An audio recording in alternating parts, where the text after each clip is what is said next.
Cheers from Colorado.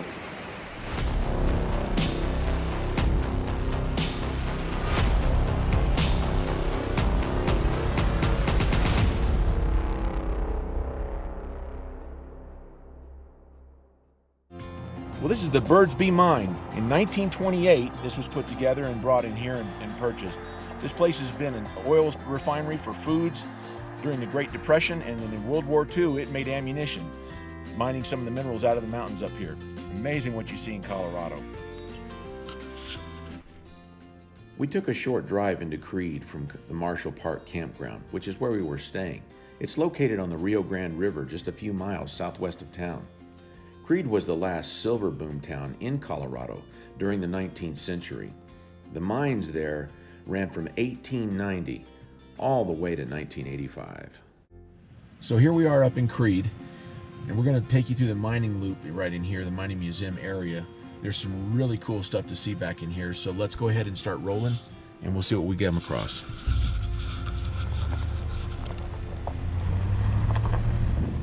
The drive was excellent, and we were soon looking at the Commodore Mine Mill. This is a magnificent and impressive structure, beautiful to see and awe-inspiring, at least 4 to 5 stories tall.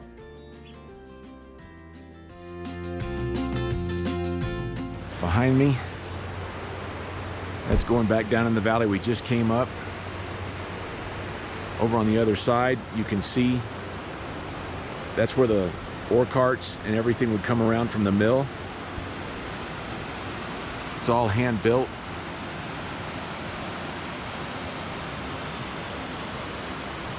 And up above, all up in here, back down in here, it's all sustaining that slide area from the dump area. The mill up on top, mining out of this mountain right here. And then right here is where the ore cart train would come into. And this is your mill that you see. Looking at this impressive structure, the entire rail cart system and everything around it is all made of wood. It is magnificent to see. Looking at the bottom here on this shot, you can see where the wagons would pull up and everything would be brought out the bottom of the mill. As we continued the tour, there were lots of really cool buildings that we passed, real close to the road as the road winds through this whole mining community. There were other shafts and things we could see up on the slag area up on top. I'm told this is called tailings from all the copper-colored minerals and things like that that you see to your left over here on the other side of the river.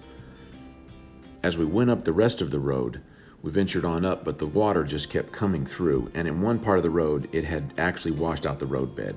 We had to turn around, but what a terrific experience it was. You can continually make the loop and enjoy it. We did make it as far as this mine, where I actually got to walk in a few feet, but you can see how the river just continued to roar, and as much as the moisture has piled up in Colorado this year from the massive snow load that they had, it was a really great place. As we were at the mill, I had to turn around and just show you the other direction coming back down this way. Look at all the beams that are holding just the mountainside from just slagging into the road and blocking everything. This structure is truly an incredible feat. Man's hard work and diligence in this area is incredible. Look at the structure on the left, precariously perched as we'll drive back by it right now. You're just amazed at how it's even still standing there after all these years. And that rock formation on the right-hand side, as if to say this is the gateway back to Creede. There's some great artifacts to see if you're ever out this way. This is a beautiful section. We're staying in the Marshal campground, which is a wonderful campground. There's no services, but it's really nice, and you might want to think about reservations if you ever want to look that up. Right now we had a rainy, cold night. We've got some snow in the high country behind us, but the Rio Grande River running behind me here, raging, roaring, it's beautiful. Thanks for watching this episode of Backcountry Operators. Remember, we play outside.